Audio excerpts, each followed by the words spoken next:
আমি আমার একজন সন্তান আপনি পৃথিবীর জমিনে দিলেন না। মানুষেরা আমাকে হাটকুড়ো বলে, মানুষেরা আমাকে আফতার বলে গালাগালি করে। রব্বি আল্লাহ, আমি ইব্রাহিম আমার কি একটা পুত্র সন্তান হবে না, যে সন্তানের দ্বারা আমি ইব্রাহিম আমার বংশ মর্যাদা রক্ষা করব। আমার আল্লাহ পাক বলেন, ইব্রাহিম চিন্তা করো না, ইব্রাহিম চিন্তার কোনো কারণ নাই, আমি আল্লাহ তোমার একটা পুত্র সন্তান দান করব। আমি আল্লাহ তোমার একটা পুত্র সন্তান দেব। আল্লাহ নবী ইব্রাহিম বলছে, তাই কি সম্ভব? আয় রব্বি আল্লাহ, আমার বয়স হয়ে গিয়েছে, আমি বার্ধক্যে উপনীত হয়ে গিয়েছি, আমার বয়স হলো 86 বছর, আর এই 86 বছর বয়সে আমার পুত্র সন্তান হবে, এটা কেমন হলো না? আমার আল্লাহ বলে, ইব্রাহিম শুনে রেখে দাও, মাকারাল্লাহু খায়রুল মাকিরিন। আমার আল্লাহ পাকের শান, আল্লাহ পাকের মকরকে বুঝতে পারি। আমার আল্লাহ পাক বলেন, ইব্রাহিম অসম্ভব বলে আমি আল্লাহ আমার কাছে কোনো কিছুই নাই। আমি আল্লাহ পাক একবার কোন শব্দ বলি ফায়াকুন, সঙ্গে সঙ্গে হয়ে যায়। ইব্রাহিম তুমি নিশ্চিন্তে থাকো, আমি তোমার একটা পুত্র সন্তান দেব। আল্লাহ নবী ইব্রাহিম খলিলুল্লাহর রশে আম্মা জান হযরতে হাজেরার গর্ভে আল্লাহ নবী ইসমাঈল জবিহুল্লাহ আল্লাহ পাক দান করলেন। হযরতে ইব্রাহিম খলিলুল্লাহ 86 বছর বয়সে সন্তান হয়েছে বলে কথা। হযরতে ইব্রাহিম খলিলুল্লাহ আনন্দে আত্মহারা হয়ে যায়। সন্তান স্নেহে হযরতে ইব্রাহিম খলিলুল্লাহ খুবই উৎফুল্ল হয়। আল্লাহ পাকের হাম, আল্লাহ পাকের গুণগান, আল্লাহ পাকের সানা প্রশংসা জ্ঞাপন করতে থাকে। এমন সময় আল্লাহ পাক হুকুম করে, ইব্রাহিম তোমার ওই শিশু পুত্র ইসমাঈল জবিহুল্লাহকে আর তোমার বিবি হাজেরাকে বনবাসে রেখে আসতে হবে। যে জায়গায় জনমানবের দেখা নেই, বর্তমান যে জায়গায় কাবা বাইতুল্লাহ আছে, ওই কাবা বাইতুল্লাহ হযরতে নূহ আলাইহিস সালাতু সালামের মহাপ্লাবনে কাবা শরীফ ধ্বংস হয়ে গিয়েছিল। হযরতে ইব্রাহিম খলিলুল্লাহকে যে সময় রেখে আসতে বলা হলো, কাবা শরীফের চতুর্পাশে ওই সময় মরুভূমি আর জঙ্গল, বাবলা গাছ আর খেজুর গাছে ঘেরা। আল্লাহর হুকুম হয়েছে বলে কথা। হযরত ইব্রাহিম খলিলুল্লাহ নিজের শিশু পুত্র আর বিবি হাজেরাকে নিয়ে পাহাড় পর্বত টপকে টপকে টপকে টপকে কাবা শরীফ বর্তমান যে জায়গায়, ওই জায়গায় নিয়ে হাজির। আল্লাহ পাকের হুকুম, ত্যাগের দিন। আজ আমরা এই ত্যাগের দিন আমাদের কাছে যে আসছে কোরবানি, কোথা থেকে পেলাম? এর আসল ইতিহাসটা কি? হযরত ইব্রাহিম খলিলুল্লাহকে আল্লাহ পাক পরীক্ষা নিয়ে এই ইবাদতে আল্লাহ পাক খুশি হয়ে গেলেন। সেই খুশির কারণে আজকে আমি আপনি পেয়েছি কোরবানি। আর আমরা এই কোরবানিটাকে মনে করি বোঝা স্বরূপ, এত টাকা 25,000 30,000 50,000 টাকা খরচ করে কোরবানি করব। আমার আল্লাহ বলছেন, এ বান্দা পৃথিবীর জমিনে তোরা কোরবানি করি, আমি আল্লাহ পাক এই রক্ত আর মাংস কোনো কিছু আমি আল্লাহ আমার কাছে গ্রহণীয় নয়। আমি কিছুই দেখি না, আমি কি দেখি? আমি দেখি তোদের অন্তরটা কতটা। আমি আল্লাহ আমার জন্য তোদের হৃদয়টা, তোদের অন্তরটা কতটা বড়, আমাকে তোরা কতটা দিতে পারি, আমি আল্লাহ পাক এটাই দেখতে থাকি। আল্লাহ নবী হযরত ইব্রাহিম খলিলুল্লাহ শিশু পুত্রকে নিয়ে হযরত আম্মা জান হাজেরাকে সঙ্গে নিয়ে পার হয়ে পড়েছে। এক তোলে খেজুর আর এক মশক পানি নিয়ে আল্লাহ নবী ইব্রাহিম খলিলুল্লাহ চলেছেন। যেই না ও জায়গায় রাখা হযরত ইব্রাহিম খলিলুল্লাহকে লক্ষ্য করে আম্মা জান হাজেরা বলেছিল, স্বামী গো, ও আমার প্রাণাধিক প্রিয় স্বামী, আপনি যে আমাকে এখানে রেখে যান, আমার আপনার কাছে একটাই প্রশ্ন আছে। আমার একটাই প্রশ্ন, আল্লাহ পাকে এখানে রেখে যাওয়ার কথা আপনাকে বলেছে, নাকি আপনি আপনার মনের ইচ্ছা এখানে আমাকে রেখে যান? ও আমার স্বামী, আপনার কাছে আমার প্রশ্ন, আমাকে আপনি এখানে রেখে যাচ্ছেন, এটা কি আল্লাহ পাকের হুকুম নাকি আপনি আপনার মন থেকে রেখে যাচ্ছেন? ইব্রাহিম খলিলুল্লাহ বলেছিল, বিবি হাজেরা, ও বিবি হাজেরা, অনেক দিন পরে আমার একটা সন্তান হয়েছে, এই সন্তানের মায়া মাহাব্বা আমি কি আমার মনের ইচ্ছা এখানে তোমাকে রেখে যেতে পারি? আল্লাহ পাকের হুকুম হয়েছে, আল্লাহ পাকের হুকুম, আল্লাহ পাক আদেশ করেছেন, আল্লাহ পাকের আদেশ ছাড়া আমি ইব্রাহিম কোনো কিছু করি না। আল্লাহ পাকের হুকুম ছাড়া কোনো কিছু করি না। আল্লাহ পাক আমাকে হুকুম করেছে তোমাকে এখানে রেখে যাওয়ার জন্য। হযরত হাজেরা আলাইহিস সালাতু ওয়াস সালাম আম্মা জান ওই সময় বলে, ও নবী ইব্রাহিম, তাহলে আপনি চলে যান, আপনি দুঃখ নেবেন না, যান চলে যান, তবে আপনার কাছে আমার একটা আশা, আপনার কাছে আমার একটা আরজু, আপনার কাছে আমার একটা তামান্না, মাঝে মাঝে মাঝে মাঝে আপনার শিশুপুত্র ইসমাইলকে একবার এসে আপনি দেখে যাবে, একবার এসে আপনি দেখবেন, এটাই আপনার কাছে আমার একটা আরজু, আমার আপনার কাছে তামান্না। আপনি মাঝে মাঝে আসবেন আর আপনার শিশুপুত্রকে দেখবেন। হযরত ইব্রাহিম খলিলুল্লাহ ৮৬ বছর বয়সে, বৃদ্ধ বয়সে একটা সন্তান হয়েছে বলে কথা। হযরত ইব্রাহিম খলিলুল্লাহ সন্তানকে রেখে চলে আসছেন, সন্তানের মায়া মাহাব্বত ভুলে থাকতে পারছেন না। পাহাড়ের কিনারায় চলে আসেন হযরত ইব্রাহিম, আবারও ঘুরে ঘুরে ওই শিশুপুত্র ইসমাইলের দিকে দেখে। এক থলে খেজুর আর এক মশক পানি, কদিন বা যায়, দেখতে দেখতে খাজুরও শেষ হয়ে গেল, পানি শেষ হয়ে গেল। আম্মা জান হযরত মারিয়াম আলাইহিস সালাতু ওয়াস সালামের স্তনের দুধ শুকিয়ে গেল, শিশুপুত্র ইসমাইল কাঁদতে লেগেছে। আম্মা জান মারিয়াম, আম্মা জান হযরত হাজেরা, উনিও কি করছেন, পিপাসায় বুকটা ওনার ফেটে যায়, পিপাসায় বুকটা ফেটে যাচ্ছে। ওই সময় হযরত আম্মা জান হাজেরা আলাইহিস সালাতু ওয়াস সালাম দৌড়াদৌড়ি করে একবার সাফা পাহাড়ের দিকে যায়, আবার সাফা পাহাড় থেকে মারোয়া পাহাড়ের দিকে লক্ষ্য করে দেখতে পায়, মারোয়া পাহাড়ে যেন পানির ঝিলিক দেখা যায়। আবার আম্মা জান কি করেন, দৌড়ে মারোয়া পাহাড়ে আসে, আবার সাফা পাহাড়ের দিকে যেতে লাগে। যে আল্লাহ পাকের দরবারে আম্মা জান হাজেরা আলাইহিস সালাতু ওয়াস সালামে এই দৌড়ানোটা আল্লাহ পাক পছন্দ করলেন। আল্লাহ পাক তাই আজকে যারা হাজী সাহেব, যারা হজ করতে কাবা বাইতুল্লাহ যাবে, যারা মিনা মুজদালিফায় যাবে, আরফা ময়দানে হাজী থাকবে, ওই হাজী বান্দাদের জন্য আল্লাহ পাকের সাফা মারওয়া দৌড়ানোটা হজের একটা অংশ করে দিয়েছেন। আল্লাহ পাক তাই কোরআনের ভিতরে বললেন, ইন্নাস সাফা ওয়াল মারওয়াতা মিন শাআইরিল্লাহ। আমি আল্লাহ পাক হাজী বান্দাদের জন্যই দৌড়াদৌড়িটাকে আমি আল্লাহ পাক কবুল করে নিয়েছি। হাজেরা দৌড়াদৌড়ি, আম্মা জানো হযরত হাজেরা আলাইহিস সালাতু ওয়াস সালাম দৌড়াদৌড়ি করে।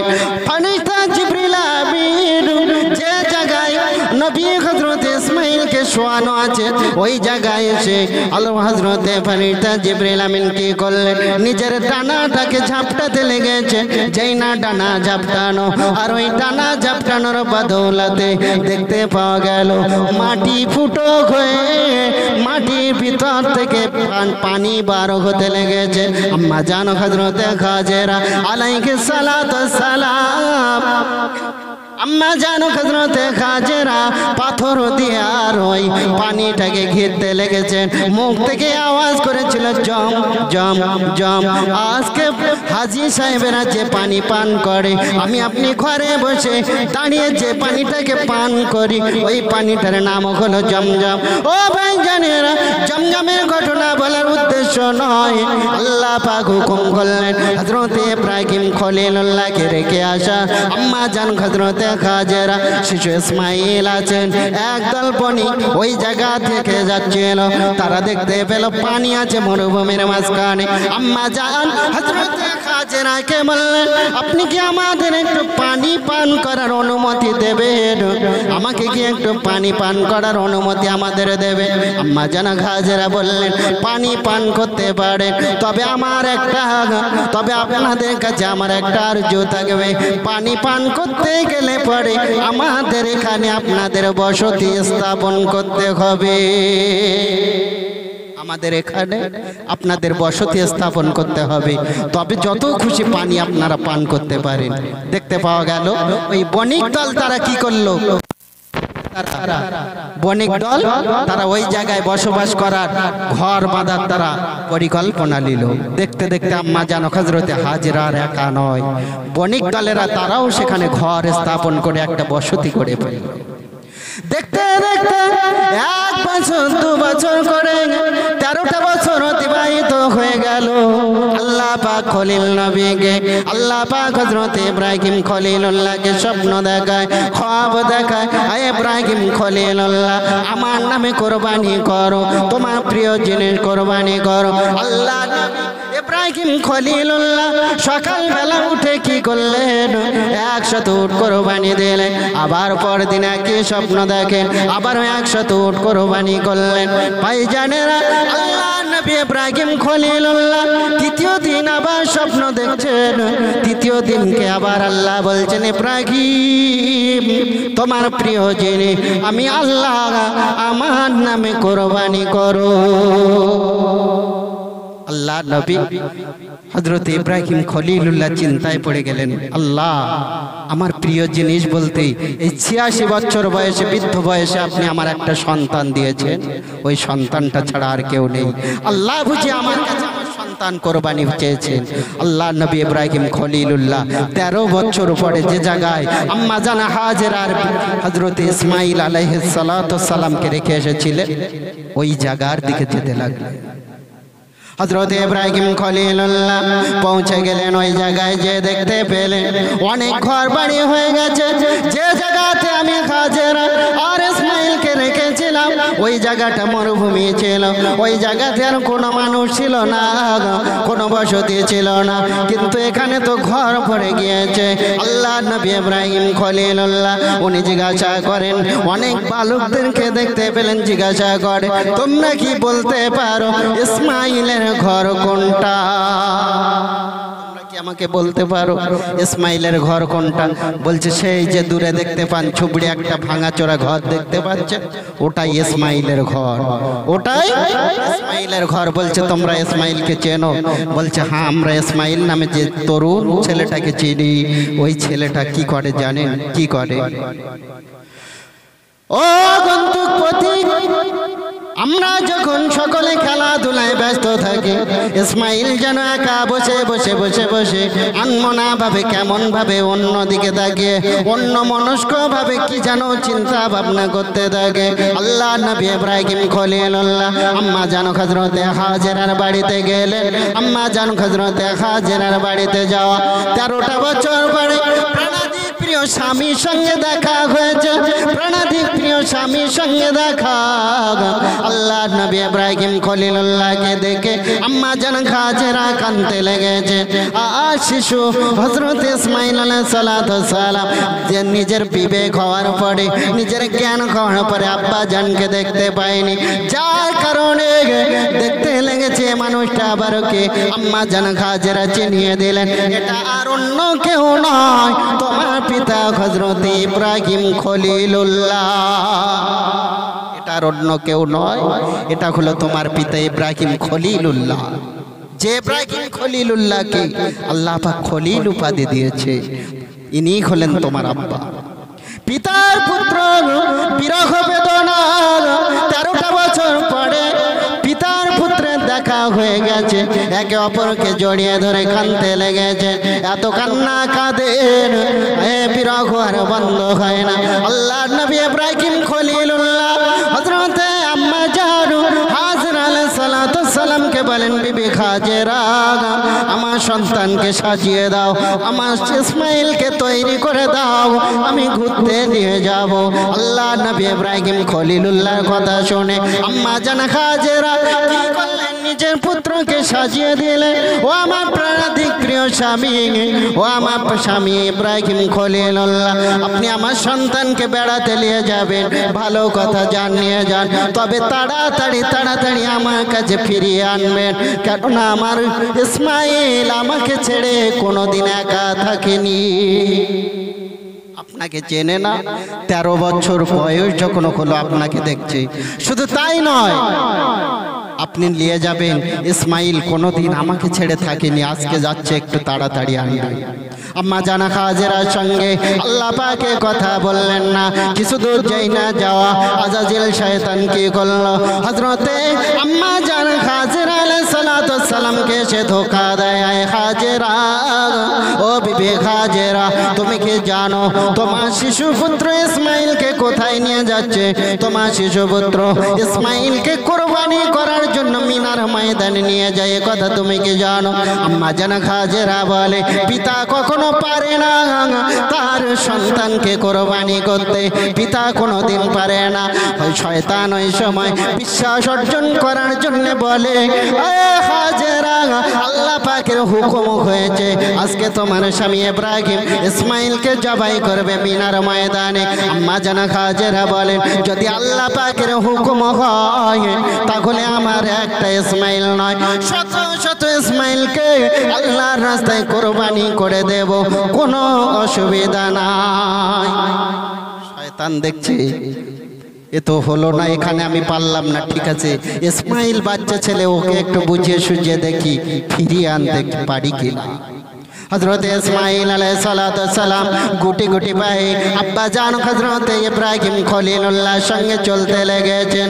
প্রতিমধ্যে শয়তান এসে ধোঁকা দেয়, ইসমাইল তুমি কি জানো তোমার পিতা তোমাকে জবাই করার জন্য নিয়ে যাচ্ছে? ইসমাইল বলে, হতেই পারে না, আমার আব্বা আমাকে জীবনে কোনোদিন কুরবানি করবে না, আমার আব্বা আমাকে এত ভালোবাসে, মাহাব্বত করে, জীবনে কোনোদিন আমাকে কুরবানি করবে না।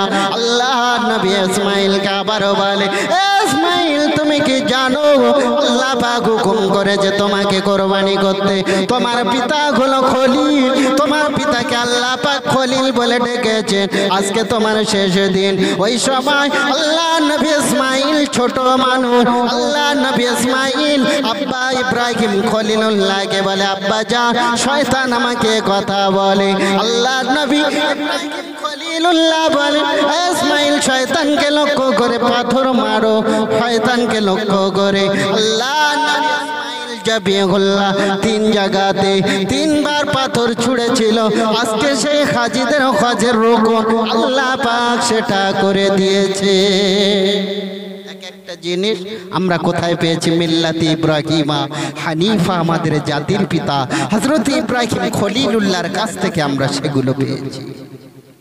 ভাইজান সংক্ষিপ্ত কথা, আল্লাহ নবী ইব্রাহিম খলিলুল্লাহ যেই না মিনার ময়দানে পৌঁছালেন, পুত্র ইসমাইলকে বলছেন, আমার প্রাণাধিক প্রিয় পুত্র ইসমাইল, আল্লাহ পাকের হুকুম তোমাকে যেন আমি কুরবানি করি, তোমাকে আমি জবাই করি, আল্লাহ পাকে আদেশ দিয়েছেন। হযরত ইসমাইল আলাইহিস সালাতু ওয়াস সালাম বলে, ঠিক আছে আল্লাহ পাকে যদি হুকুম হয়, আমি ইসমাইল বিন্দু পরিমাণ, আমার কোনো বিন্দু পরিমাণ অসুবিধা নাই। ইন্নাল্লাহা মা'আস সাবিরিন, আপনি আমাকে সবরকারীদের দলভুক্ত দেখতে পাবে।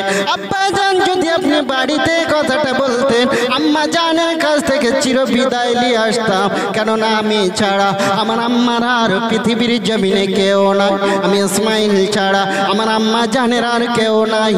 তবে আজকে আপনি আমাকে কুরবানি করবেন, আমাকে ধৈর্যশীলদের ভিতরে আপনি দেখতে পাবেন। আল্লাহ নবী ইব্রাহিমকে লক্ষ্য করে শিশু নবী ইসমাইল বলেছিল, ও আমার পিতা, একটা কাজ করবেন, আপনি আপনার চোখে একটা কাপড় বেঁধে নেবেন, কেননা পুত্র স্নেহ বলে কথা, আপনি যেন স্নেহে পড়ে, মায়ায় পড়ে, ভালোবাসায় পড়ে আল্লাহ পাকের হুকুম থেকে আপনি গাফিল না হয়ে যান, এদিকে আপনি খেয়াল রাখবেন। আল্লাহ নবী হযরত ইব্রাহিম খলিলুল্লাহ নিজের চোখে কাপড় বাঁধলেন, হযরত ইসমাঈল আলাইহিস সালামকে শুইয়ে দিয়েছেন, ছুরি বার করলেন। হযরত ইসমাঈল জবিহুল্লাহ গলাতে ছুরি চালাতে লেগেছে। আল্লাহ পাকের তো এটা ইচ্ছা নয়, কেননা আল্লাহ পাক ছুরিকে হুকুম দিলেন, ছুরি খবরদার খবরদার ইসমাঈলের একটা পশমের ক্ষতি যেন না হয়, কেননা আমি ইসমাঈলের বংশ থেকে আমার আখিরি নবী পয়গম্বর নবী মুহাম্মদুর রাসূলুল্লাহ সাল্লাল্লাহু আলাইহি ওয়াসাল্লামকে বানাবো। হযরত ইসমাঈল আলাইহিস সালামের গলায় ছুরি চালাতে লেগেছেন, ছুরি কোনোভাবেই চলে না। হযরত ইব্রাহিম আলাইহিস সালাম পাথরে যেই না আঘাত করা, পাথর কেটে দুভাগ হয়ে যায়। হযরত ইব্রাহিম খলিলুল্লাহ এবার প্রতিজ্ঞা করলেন, আয় রব্বি আল্লাহ, আমি ছুরি চালিয়ে যাব যতক্ষণ পর্যন্ত না ইসমাঈলের রক্তে আমি ইব্রাহিম আমার হাতটা ভিজবে, ততক্ষণ পর্যন্ত আমি ছুরি চালিয়ে যাব। পর্যন্ত ছুরি চালাবো যতক্ষণ না আমার হাত রক্তে রঞ্জিত হবে, হাত ভিজবে, ততক্ষণ আমি ছুরি বন্ধ করব না। আমার আল্লাহ পাক বললেন, এ জিবরিল যাও, বেহেশত থেকে একটা দুম্বা নিয়ে হাজির হয়ে যাও, ইসমাঈলকে তুলে দিয়ে ইসমাঈলের জায়গায় তুমি কি করবে, এই দুম্বাটাকে শুইয়ে দেবে। আল্লাহর ফেরেশতা জিবরিল আমিন চলে আসলেন। জিবরিল এসে হযরত ইসমাঈল আলাইহিস সালামকে শুইয়ে দিয়ে দুম্বাকে শুইয়ে দিয়েছে। দেখতে পাওয়া গেল হযরত ইব্রাহিম আলাইহিস সালাম কি করলেন, ছুরি চালিয়ে দিয়েছেন, দুম্বা জবাই হয়ে গেল। হযরত ইব্রাহিম আলাইহিস সালামের হাতে রক্ত যেই না লেগে যাওয়া, আল্লাহ নবী ইব্রাহিম খলিলুল্লাহ মনে করলেন এটাই হলো আমার ইসমাঈল জবাই হয়ে গিয়েছে। চোখটা খুললেন, দেখতে পেলেন ইসমাঈল দূরে দাঁড়িয়ে আছে, আর একটা অজানা অচেনা পশু কোরবানি হয়ে জবাই হয়ে পড়ে আছে। আল্লাহ পাকের দরবারে আল্লাহ নবী ইব্রাহিম খলিলুল্লাহ বলেন, ও রব্বি আল্লাহ, এটা কেমন হলো? আমি তো ইসমাঈলকে শুইয়েছিলাম, এটা কেমন করলেন? আল্লাহ পাক বলেন, আয় নবী ইব্রাহিম, আপনি পরীক্ষায় পাশ করেছেন। আমি আল্লাহ, আমার ইচ্ছা ছিল না আপনার ইসমাঈলকে জবে করার, কারণ আপনার ইসমাঈলের বংশে আমার আখিরি নবী পয়গম্বর আসবে। এই যে বেহেশতি পশুটা জবাই হয়েছে, আমি আল্লাহ পাক আমার দরবারে এই জবাইটা কবুল হয়েছে, এই জবাইটা আমি কবুল করে নিয়েছি। আর ইসমাঈলকে সঙ্গে করে এই পশু থেকে কিছু মাংস নিয়ে আর বিবি হাজেরার জন্য হাদিয়া স্বরূপ পেশ করুন। আল্লাহ আমি আল্লাহ আমার দরবারে আপনার এই কোরবানিটা কবুল হয়ে গিয়েছে। আল্লাহুম্মা সাল্লি